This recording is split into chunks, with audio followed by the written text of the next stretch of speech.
Love you guys.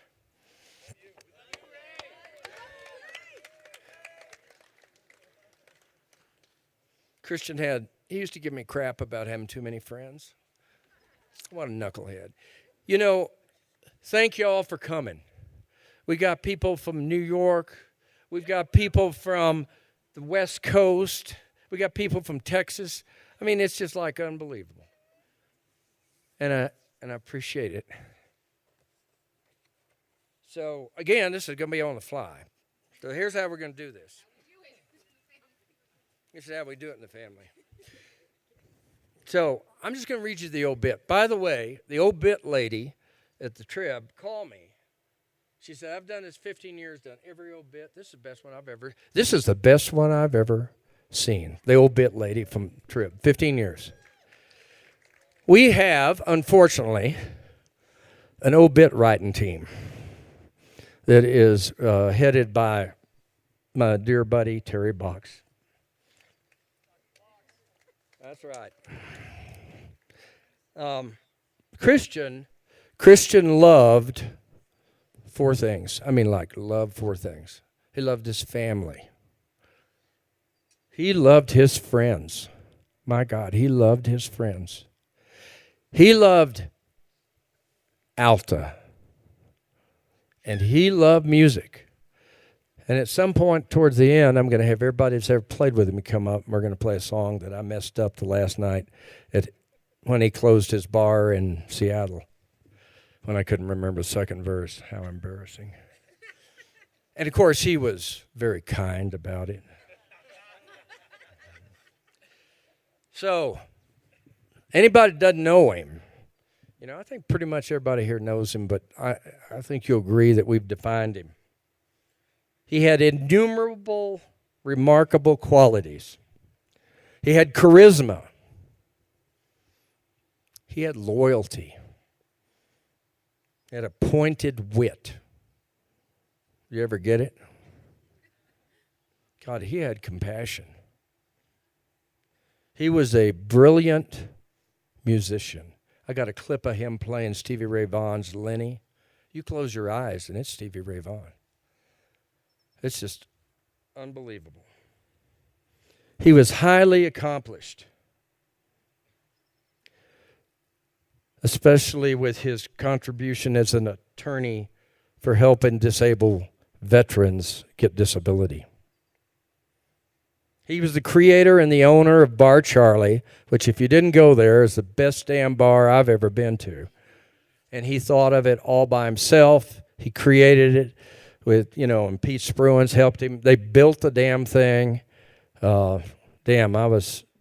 was proud of it and I was proud of it.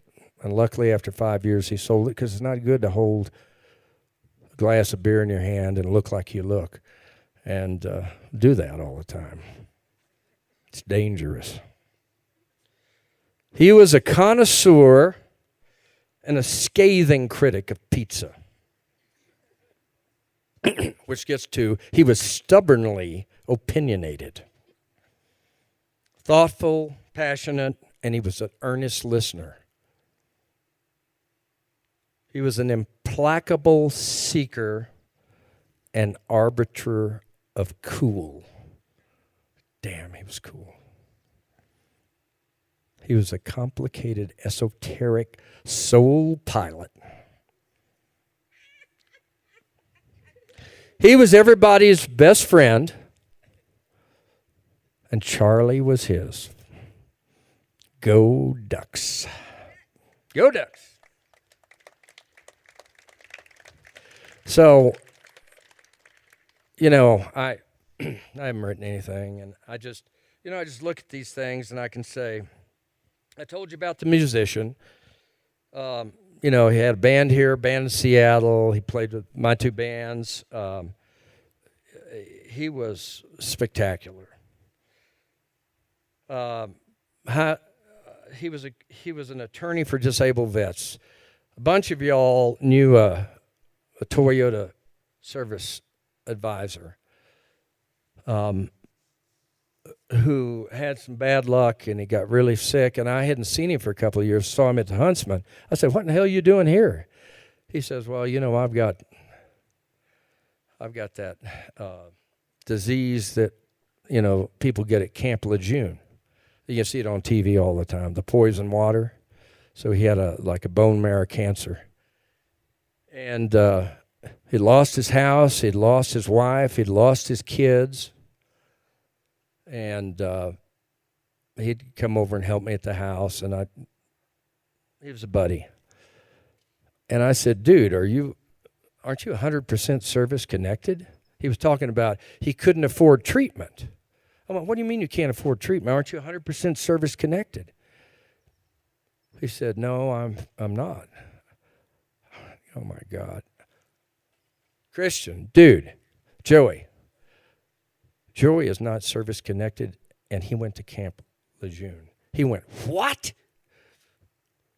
He said, I'm sending an email, Dad. Tell him to do each one of these 10 steps in order, exactly as I say. He did it, and he got 100%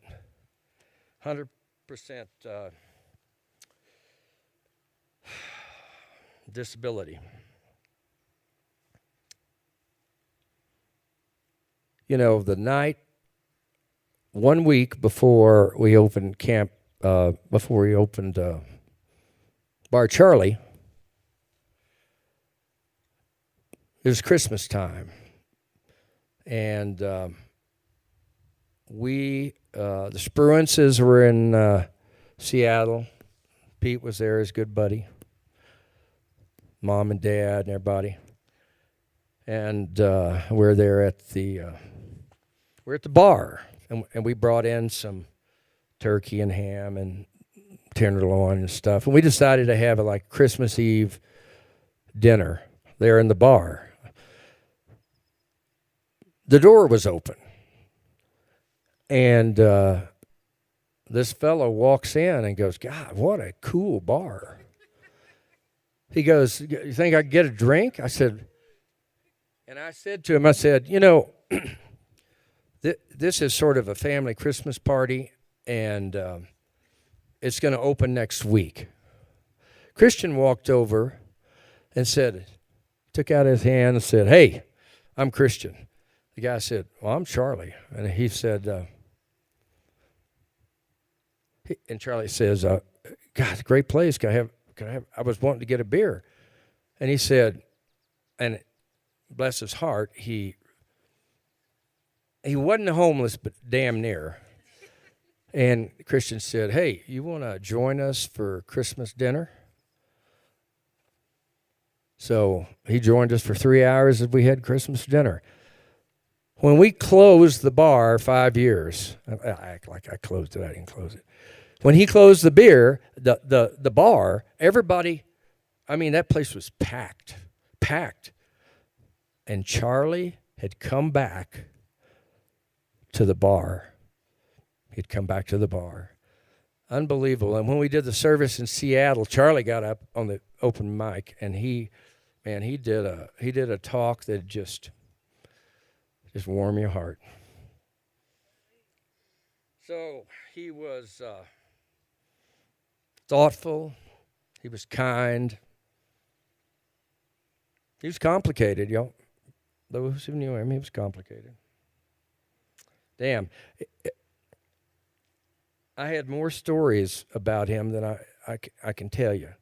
And I'm going to have some people stand up in a bit, and we're going to have a little open mic, and y'all can come up and roast him or celebrate him or whatever you want to do, whatever he deserves. And,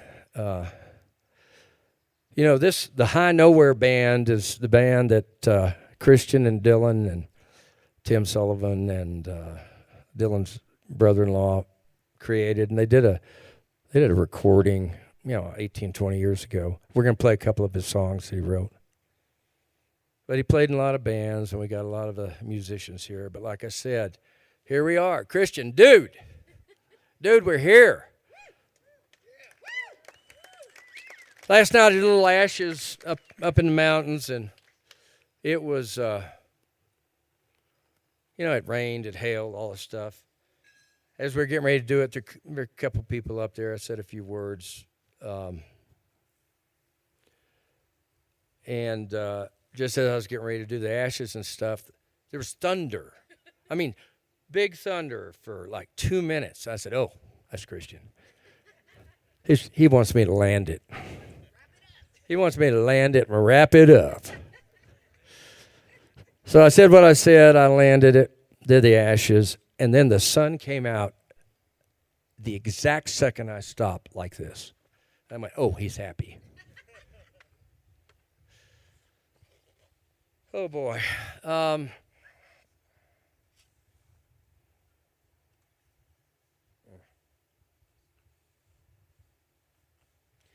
going to have some people talk here, and I'm going to kind of go in an order. And anybody wants to come up and say something, you're welcome to. Are you ready?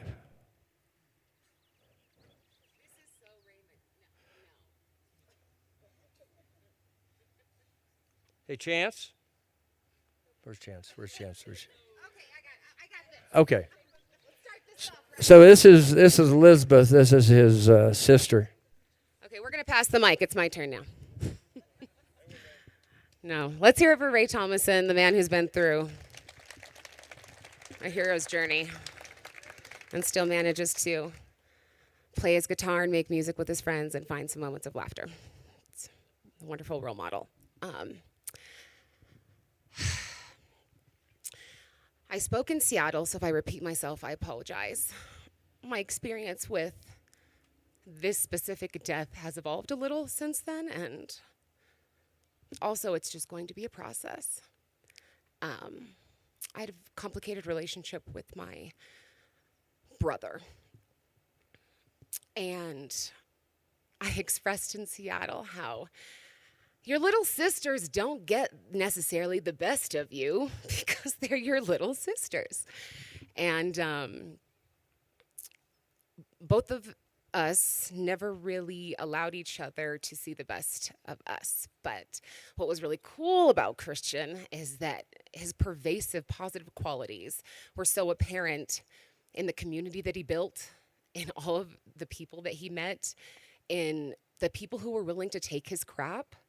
Like, I was like, you must be an amazing person, because when you are a little bittersweet, the fact that they'll still stick around isn't a testament to how loving you are, isn't a testament to how many times you've been there for other people when you were down. I posted a video of me and him in a taxi boat recently on my first whale sighting. And because I have a mic, I don't want to imitate how loud I was, because all of you would go deaf. But I was screaming at the top of my lungs and like, help me! Oh my God, there's a real whale!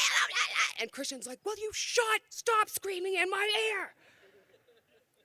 And I was loud, so my bad. But he was also kind of laughing through it, which I think was such a testament to, even though he was like grumpy old man energy, there was still that like, but I love you. I love you underneath this, even though I know better than you. And you should take my advice and my critiques. When I was little, there's a videotape of him. My mom would wash us in the sink, in these big sinks. And he was giving us a bath because he loved his little sisters and he loved his nieces. And he was so aggressively washing me that my mom had to be like, stop. It's like slapping the soap. And I just think that sums up his love language. There was like an aggression to it, but he loved you so much. And since he passed away, I've started learning the guitar so that we can practice music together. Because I never told him or expressed this, but goddamn, he was an amazing musician. And I was so jealous of when he could jam out with my dad. It's like a communication that no one understands, but when you're in the pocket, you understand. So I'm taking that up. I'm learning my chords. I always really admired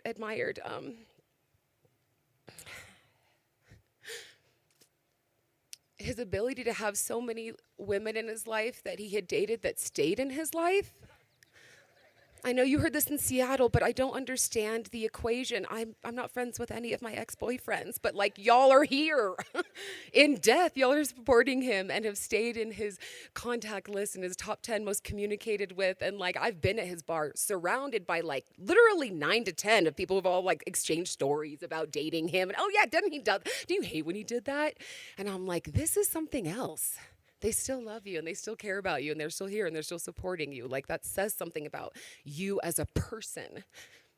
And I'm really sorry and I carry a lot of guilt that I couldn't express that when he was alive. We've been through a lot in this family. If you know our family, you know we've been through a lot and it's taken a toll on each of us individually and uniquely so differently. And a lot of us have just been surviving. And part of my survival was not showing weakness to Christian, okay? We not gonna get that side of me, baby. I'm adopted and we still don't really know my race, but I'm like, oh, that black in me?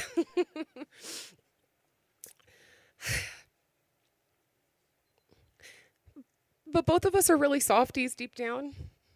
And I wish we could have been soft with each other. And I'm going to take this experience and learn from it and tell people I care about them while they're here. And not be so stubborn and pig-headed that I don't focus on someone's positive qualities because we're human and imperfect and we also have negative qualities. I think the last thing I want to say is that I was looking at a photo recently of me as a baby and my brother Patrick and my brother Kenneth and my brother Christian all around me. And I looked at the photo of all four of us, realizing that I'm the only one standing from that photo. And I have one amazing brother left, Chance, and he's lost all his brothers. Holding it down, man. Oh gosh, and he has 3 daughters. Like, you're just surrounded by women, man, now. Sorry. Bless your heart. But I looked at those photos of my baby brothers, realizing like they have no idea what's coming. They have no idea what's in store for them. They have no idea what's ahead. They have no idea the pain. They have no idea the complications. They have no idea the complexities. We all survived a pandemic. We live in a very fascinating world. And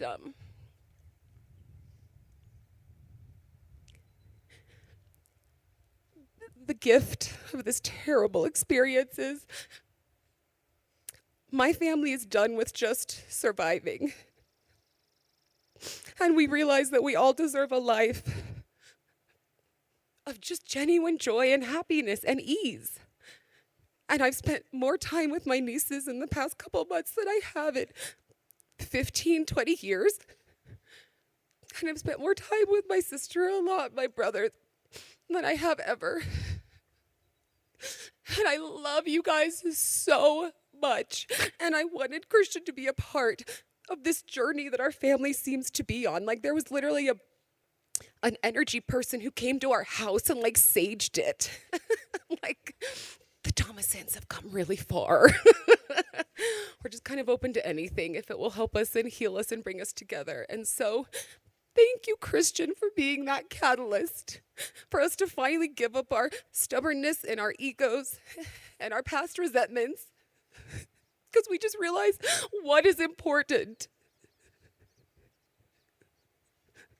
And it's my family. And it's this beautiful community. And it is well-being, and it is living a life that you feel good in, not a life that you want to escape from. And so lastly, I just want to say thank you to everyone who's here and everyone who ever supported my brother, because I may not have been his first call when he was struggling, but a lot of you were. And a lot of you have seen a side of him I've never experienced and never will. And I'm so thankful for the safety that he felt that he could communicate with you, and that he could be his silly, goofy side with you, and he could laugh and shoot the shit with you. I know he was happiest with you. And so thank you. Thank you, Christian. We're on a journey, And I'm thankful for it. And it totally sucks. I don't wish this was happening, but there is a lot of beauty amidst it all. And now it's my turn to pass the mic.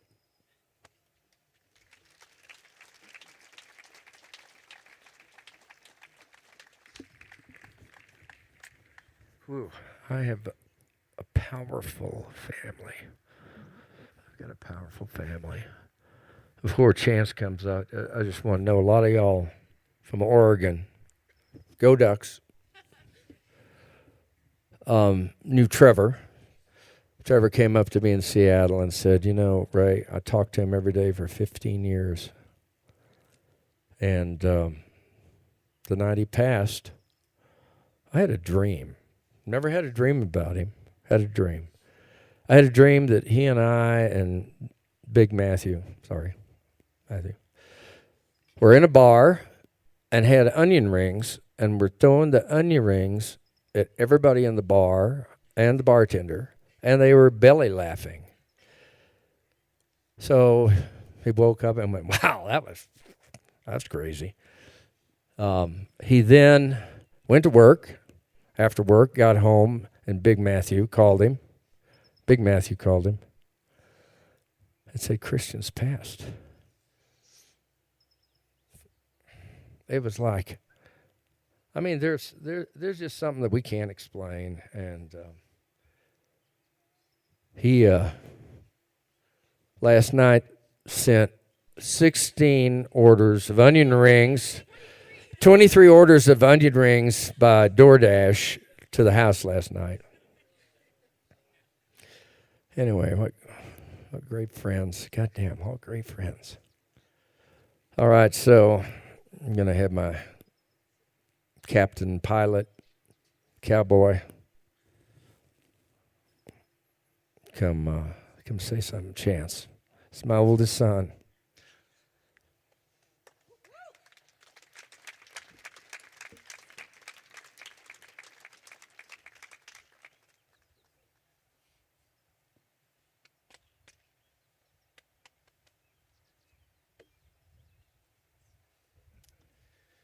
Well, here we are again.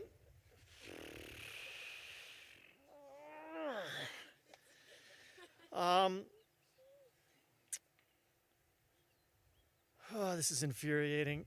I don't like doing this. I did like Christian, so I'll do it for him. Sort of. The biggest gift that he gave me was his group of friends.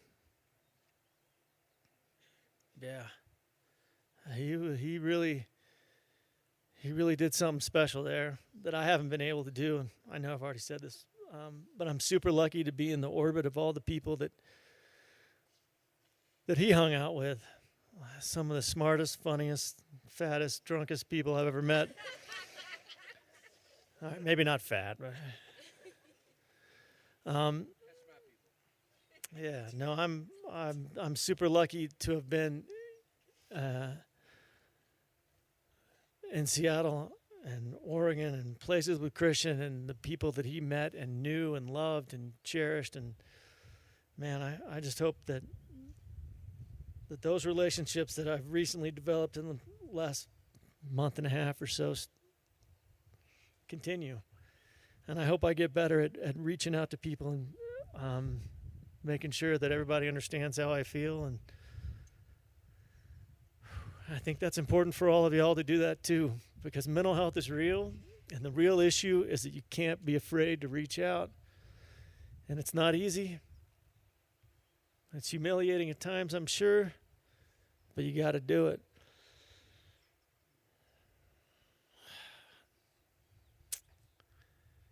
Yeah, I wish I had something really brilliant to say, but I don't. But you got to reach out and be someone for someone else. You know, everybody tried. Everybody was there for Christian, and I've heard hundreds of stories about how people reached out and did things. And you know, at the end of the day, he's a grown-ass man, and he's going to do what he does. But he had all the support I feel like he could have used. So if there's a burr under your saddle, I certainly expect everyone here to reach out and do something about it.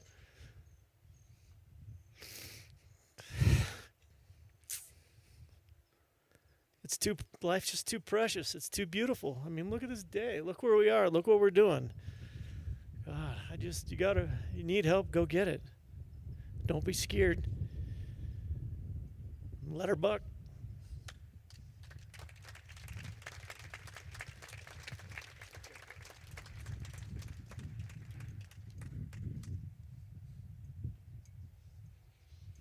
Not many of us left, and I'm not going to embarrass Hillary and ask her to come up.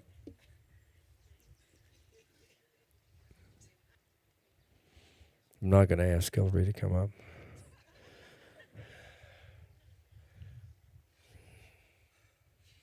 So, just sort of for an uplifting moment, Roger, come, brother. So this is one of Christian's. Actually, he was with Christian last night. He was with us. And, bless his heart. This guy's really actually a artiste. No. So I want y'all to meet Roger McDonough. Do you want to do a shout out for your nonprofit? I got a lot of nonprofits you should support. I'll put it that way. Tortoises and public radio. But, Christian and I had kind of fallen apart over a certain period of, not in a bad way, just we hadn't, after high school went our separate ways, but began to reconnect in the past few years and during certain visits to Seattle that I had, and when he moved back, of course, as well. And so I didn't have the deep relationship that I think a lot of people here had with him, and I'm grateful to have had a more close relationship with him than I had some years before. And yeah, you're right. I was with Christian that last night, and he was just the wonderful human being that he always was, checking in with me, seeing how I was, and it's funny. There's a song I want to play later with Tim, because I apologized again to him for having stolen the music to the song when we were like 14 or 15 years old and not having credited him, and then used it in the band that we had. And he was like, it's been 20 years. What are you doing? Like, why are you or 30 years? I don't know how long it had been, but it had been a while. 30 years. Anyway, in Seattle, I sang the song. It's a song that I've lately been taking to singing at funerals. And in fact, there's some family members here who know this, because I sing it. It's a traditional Irish and Scottish song that is sung in farewells. It's the end of the night. It's the final. You raise a glass. You say goodbye. It's also sung as a song of mourning at funerals, and it's the parting glass. So I'm going to give it a shot here. And this is for Christian. Of all the money that e'er I had, I spent it in good company, and all the harm that e'er I've done, alas, it was to none but me. And all I've done for want of wit, to memory now I can't recall. So fill to me the parting glass. Good night and joy be with you all. If I had money enough to spend, and leisure time to sit a while, there is a young maid in this town who sorely has my heart beguiled. Her rosy cheeks and ruby lips I own she has my heart enthralled. So fill to me the parting glass. Good night and joy be with you all. Of all the comrades that e'er I had, they are sorry for my going away. And all the sweethearts that e'er I had, they would wish me one more day to stay. But since it falls unto my lot that I should rise and you should not, I'll gently rise and I'll softly call, good night and joy be with you all. Thank you. Thank you. I'm gonna give you a hug. Thanks again.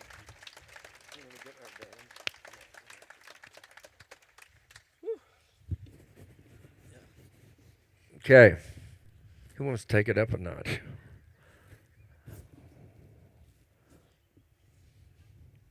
This is one of his dear friends from Seattle. They went to law school together. Brendan Donkers. You know, I used to call him Brandon, and every time I did, Christian would go, "Dad!" It's Brendan. Nobody's Brendan. Everybody's Brandon. This guy's a good guy. I love him, man.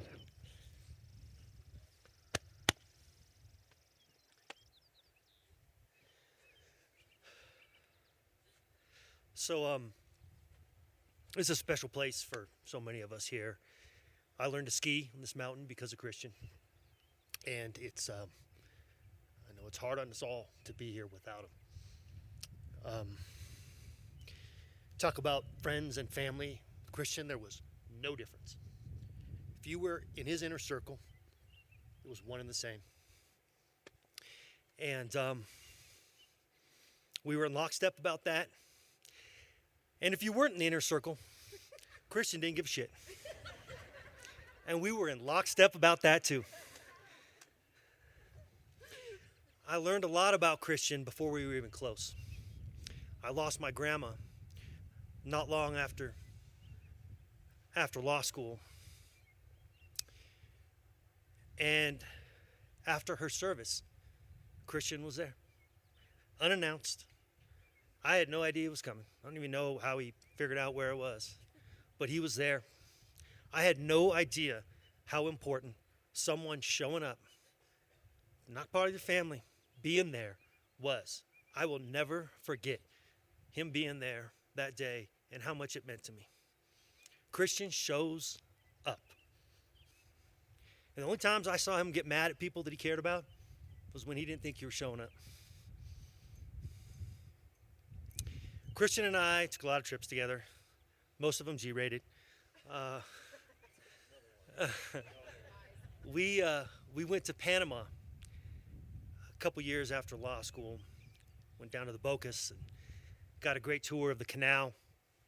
Ended up going up in some cranes and lifting boxes around and dropping them in Cologne, and it was beautiful.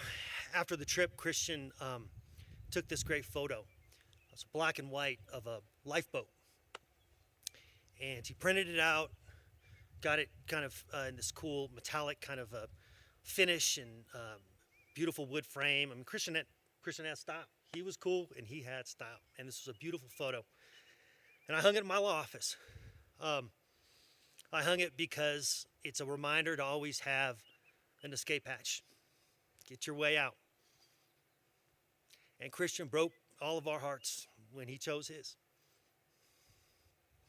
And I hear his voice all the time, like no one else I've known and lost, because he had so much soul. Final, French exit, turn and burn.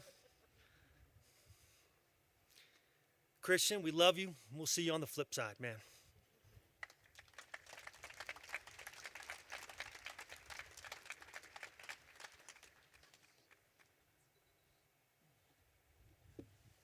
Hillary, who will not be speaking.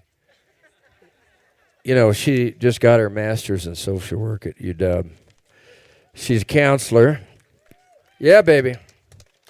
Problem is when you live with a bunch of women and they are in the spiritual world and counselors, they just kick your butt. I've learned psychobabble and stuff, and, you know, Hillary told me something that's really cool. She said, Dad, you know, pain that we carry is relentless. It's relentless. You can't get away from it. Christian, you know how beautiful was he, and you know how smart was he, and what great friends he had. But he carried some pain, and the pain was relentless. And relative to Brandon's comment about his friendship, you know, here's what I say about friendship. Friendship only counts when it's inconvenient. That's when you know who your friend is. That's when you know who your friend is.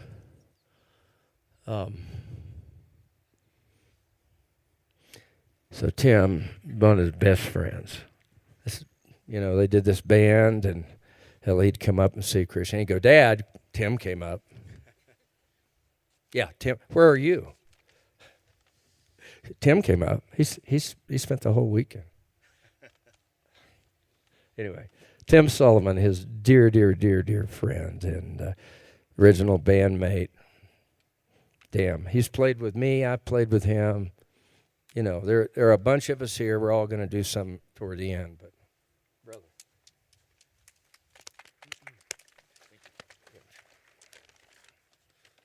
All right, so I wrote some things down. I'm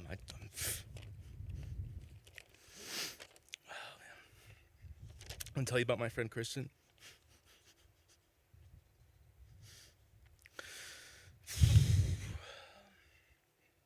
So we were friends largely because we were the same. We love guitars. I started playing when I was 11. He was a little bit later, but he quickly became better than me. We played together on and off for 30 years. You know, sometimes in a band, sometimes the two of us. When I was looking for a new guitar a few years ago, I visited Christian in Seattle. We spent 3 days going to the different vintage guitar shops around town, and I was set on getting a Gibson Les Paul. I was one of that fat crunch of the humbuckers, and you know, like Jimmy Page or Slash or something. And so we were at Mike and Mike's Guitar Bar, and he spied this ES335, which is Gibson's kind of legendary semi-hollow body guitar that I've got over there. He convinced me to get it, and it was, you know, it's more versatile, same big sound. It was also made in 1978, the year I was born, and, you know, he was right, which really was a theme throughout our relationship. Can I say something? The problem is he was always right. It kind of pisses you off, right? So we loved Neil Young. As 15-year-olds in the early 1990s, we loved that rough authenticity of his voice, his guitar, his songs. Around the time Harvest Moon came out, one night when we were walking through the University of Utah golf course, we wrote Neil in the snow in the middle of a blizzard. We loved adventure and the characters that we would meet on them. We had a whole kind of litany of catchphrases we heard from people that we met on these outings, and people that we would just kind of run into, whether it was a condescending German couple in Canyonlands, in a slot canyon, just some random guy in a convenience store in Dutch John, Gene Simmons on a red carpet in Hollywood, Ryan Adams on the streets of Seattle. Probably the top of the list is what we refer to as Baja Breakdown.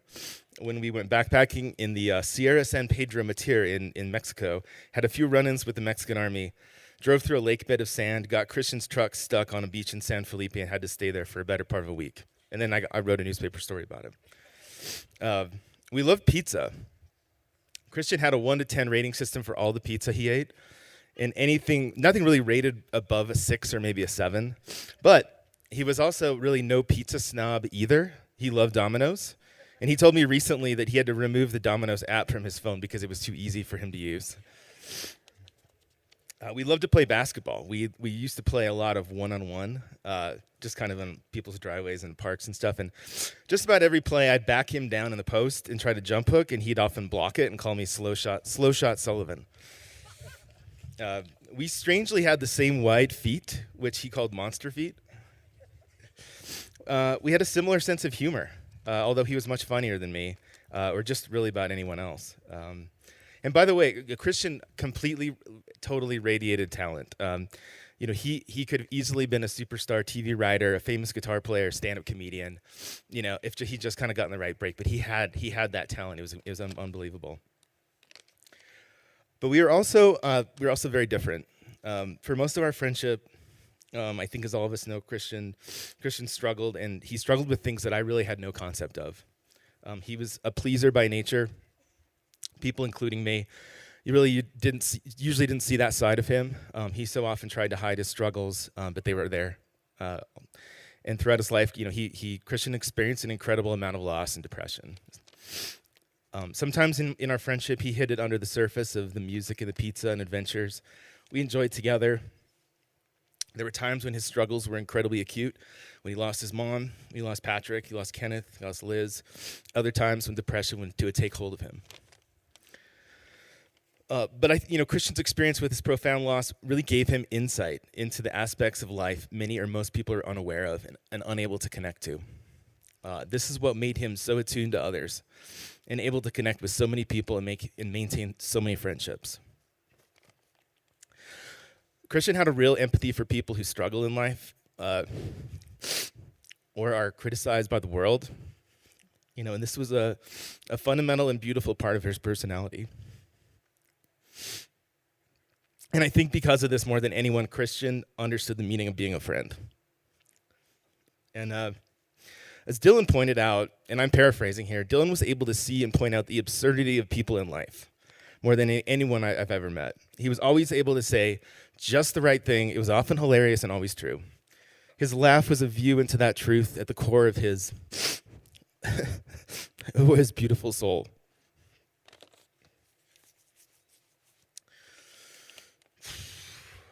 In the months since Christian died, I've been struggling to make sense of his life.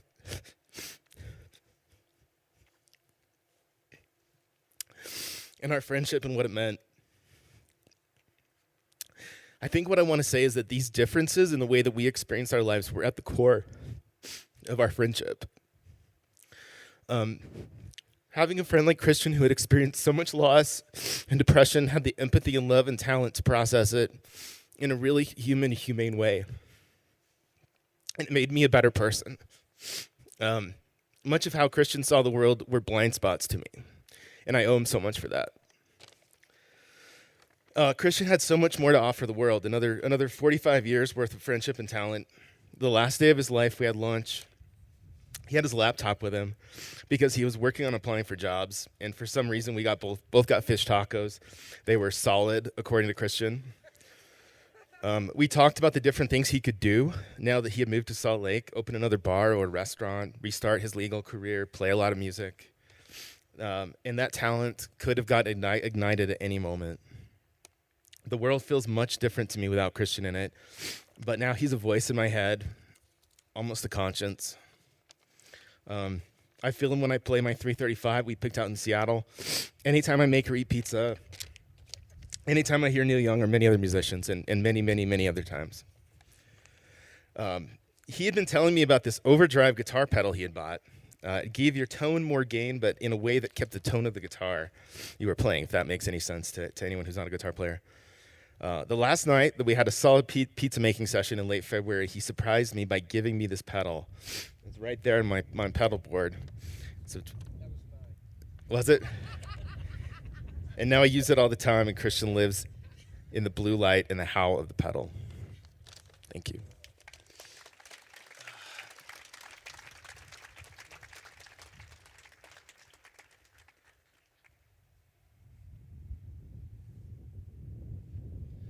So y'all, I've heard a lot about Christian. So Matthew, is that you're going to come say something? Are you going to say something? Well, I'm going to say something for a minute about the pain and stuff. And I'll just.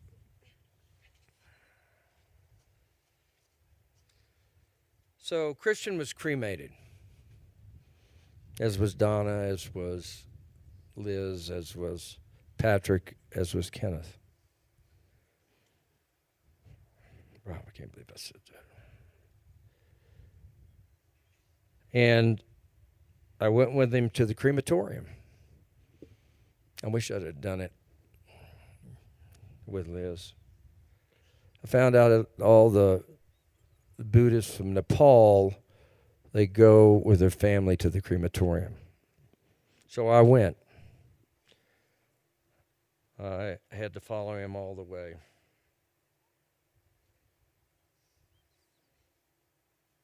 You know, a Christian used to say, I say, Christian, I'm having trouble with my iPhone, my Apple. He'd go, Dad, it's an Apple. It's intuitive.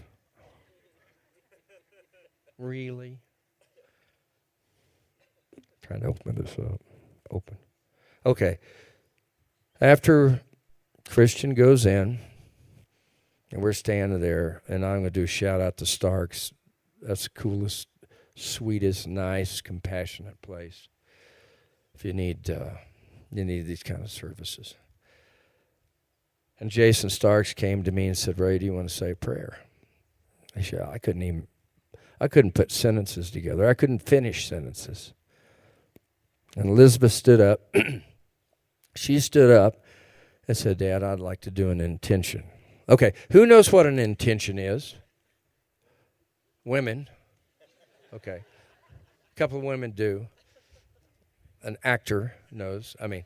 So an intention is sort of like a prayer, okay? So y'all are all hip now. So she said,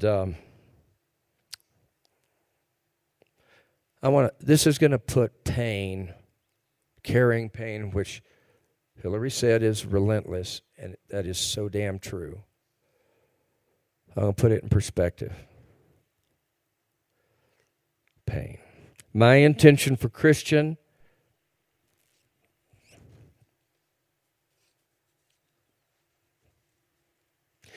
as we send his body into cremation, my intention for you, dear Christian, is that wherever you are, it's a party. That's full of joy and everything you want it to be, that you're reunited with Patrick, Liz, Granddad, all our loved ones, and Kenneth.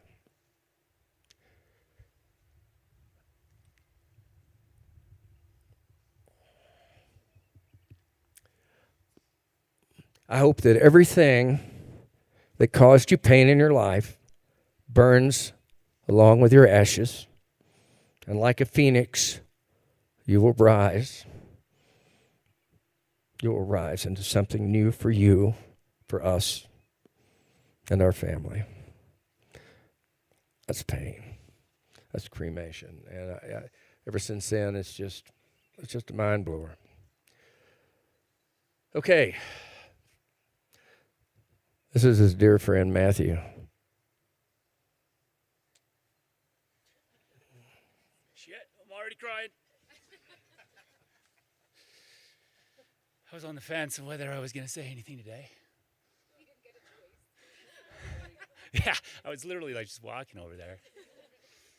Anyone else feel like they're going to vomit their heart out their chest right now?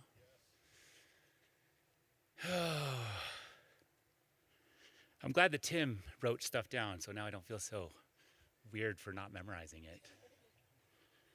When I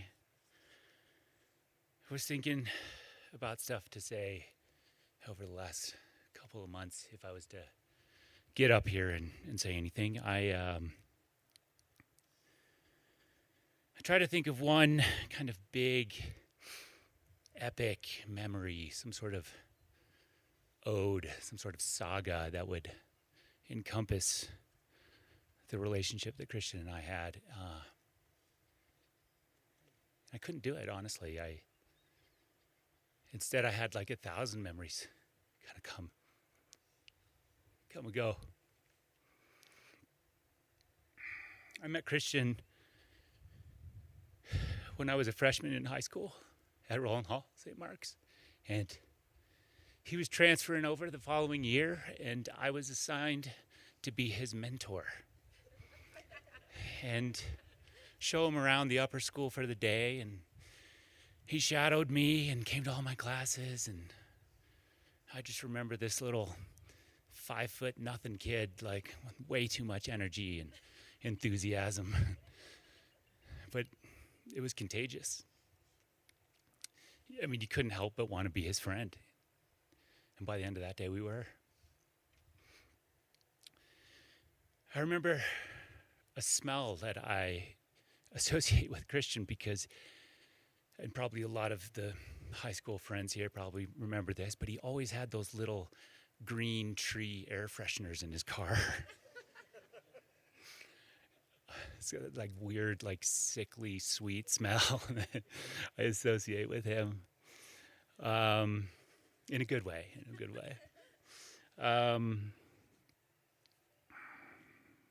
I remember turning 21, and I flew back from a year studying abroad in France, and flew to San Francisco to be at my sister's house, and Christian met me there.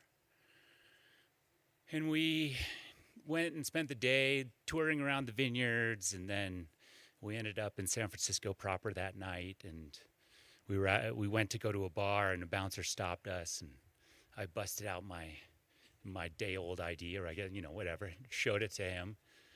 He let me in. I promptly turned right around and gave it to Christian, and Christian walked right in.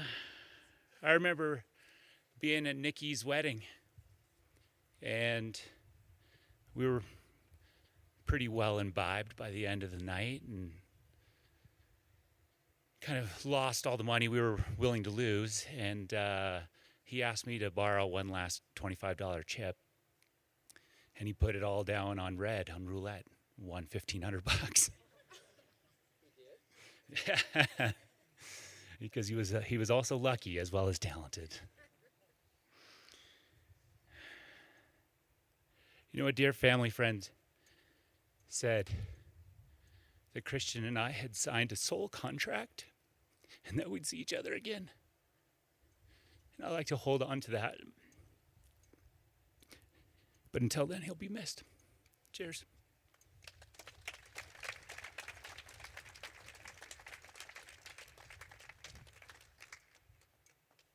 Okay. Well, so he loved Alta, he loved his family, he loved his friends, and damn, he loved music. And man, and Charlie.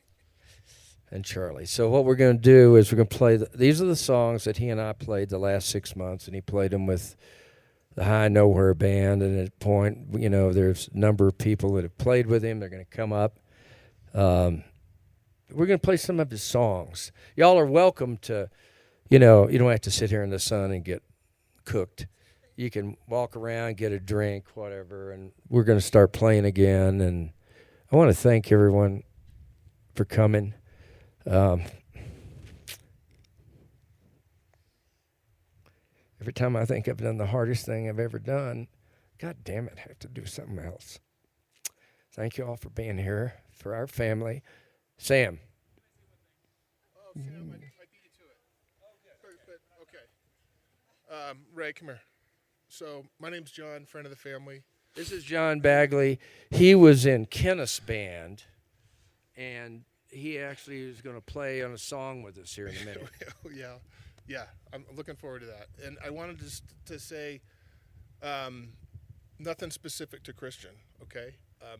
We come to these, and we realize that life is precious and fragile and can be short. It's finite.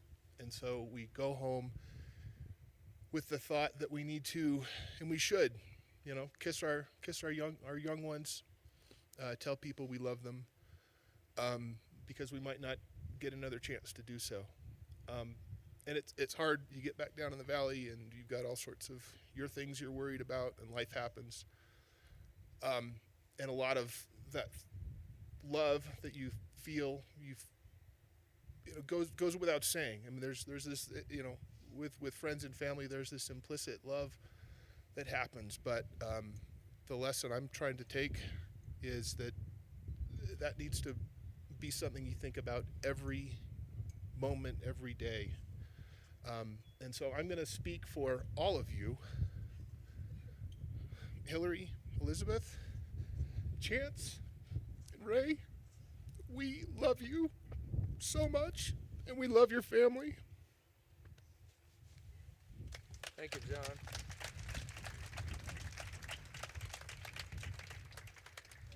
Oh. Okay. So here's Carrie and Sam. The Littlefields. Yeah. You remember the dad who looked like Jerry Garcia, right? Okay. So he used to take Christian of the Dead concerts when he shouldn't have been going. We didn't rehearse this together, so I'm going to let the best go first.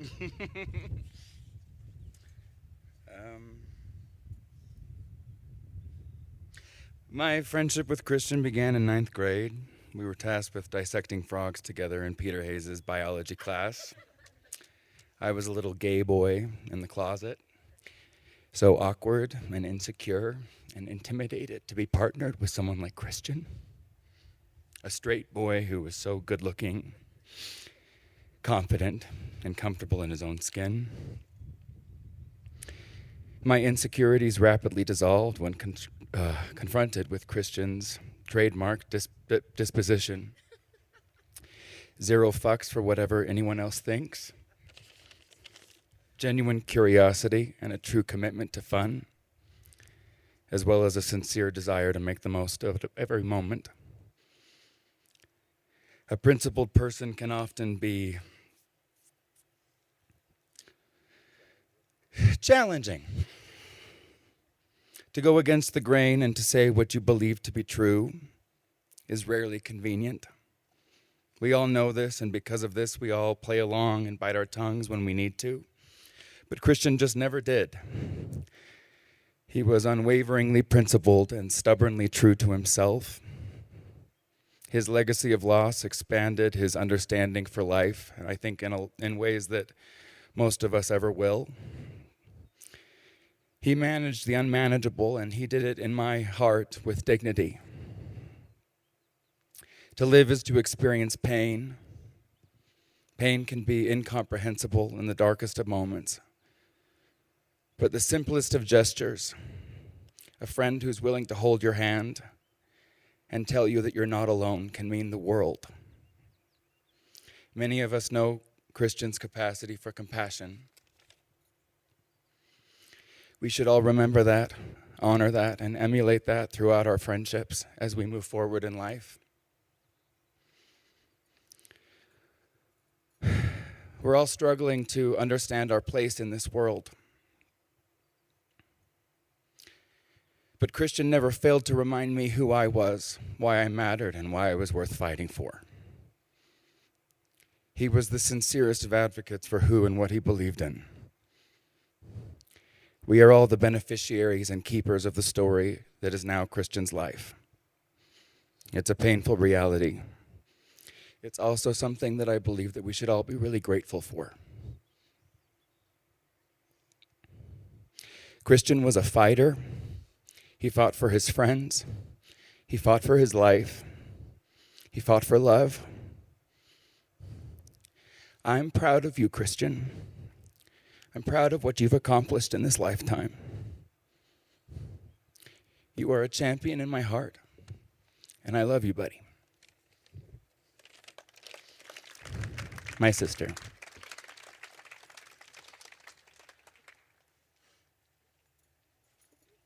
That's hard to follow.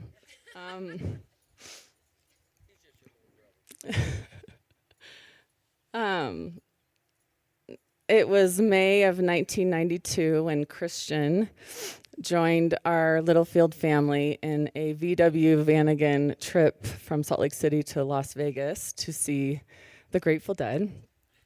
And many of you in this audience, I think, have experienced a similar adventure. But we were in 8th grade at the time, and he was half my size because I went out through puberty in like 3rd grade, and he went through puberty in like 11th grade. And he was on fire that whole weekend in his Gramici shorts and his tie-dye shirt and this really weird hippie hat. And, you know, my dad and mom had been to 350 plus Dead shows and never once had gotten backstage. And of course, this little pipsqueak comes back from, I think the second after intermission or whatever, the set started, and he came back and he had sparkles in his eyes, and he was so over the moon. He's like, Carrie, I got backstage. I hung out with Jerry and Bob and all the whole, and I was like, you have got to be effing kidding me. That we take you on this adventure, and of course, with your wit and charm, you get backstage. We graduated Roland Hall in 1996. How many 96ers are out here? Or anyone? Yeah.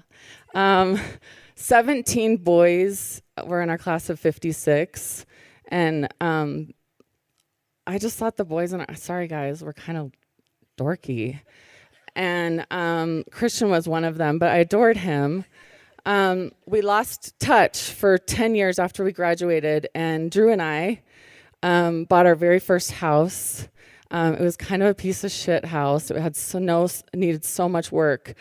But 3 months later, Christian landed on our doorstep, having just broken up with Lara, graduating from law school in June.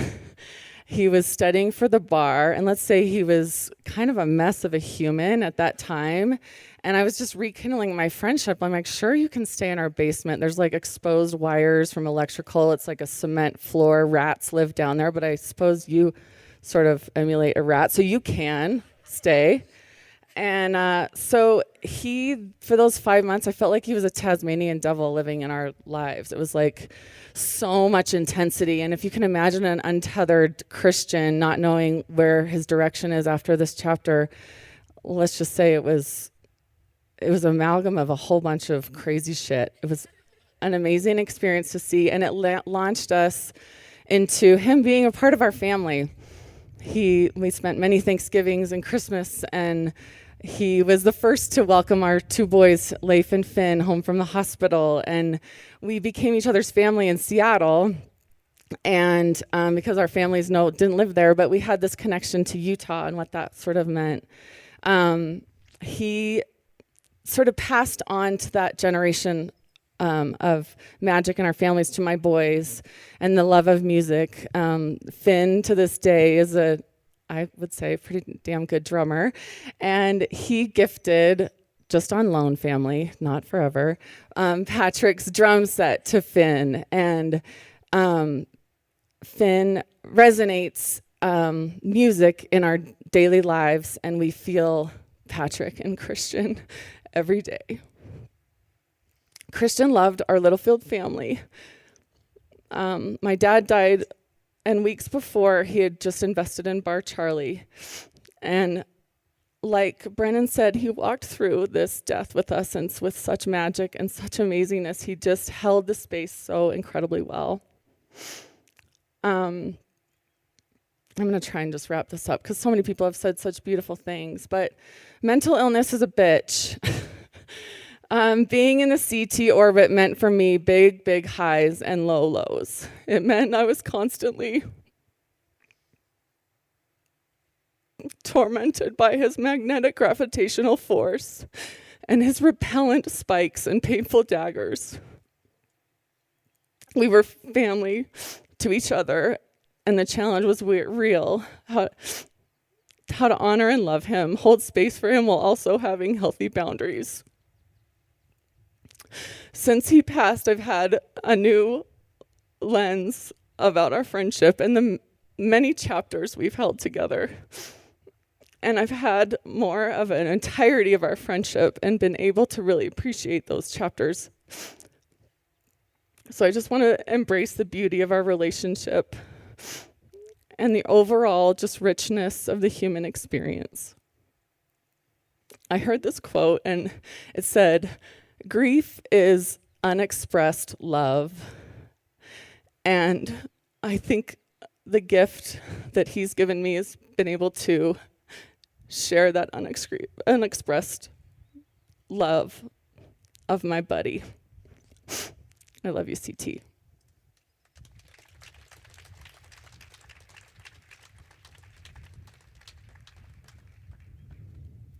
Thank you, Carrie. Thank you, Sam. Okay, I'm going to land it, and we're going to play some music. Y'all mingle around. You go inside. Laura, did you get the all these pictures to roll in there? Maybe. Okay. Well, it's an apple. It's intuitive. So look, let's play some music. Y'all have some drinks. We'll open up the bar. Thank y'all for coming. We love you.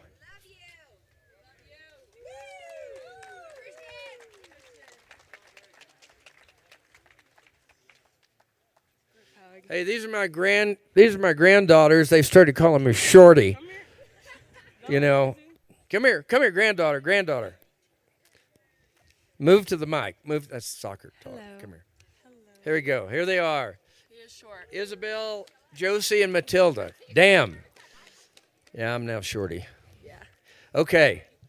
We're going to play some music. There's some of his songs, songs that we played, and it's just a kick in the butt to play with these guys. Let's do it.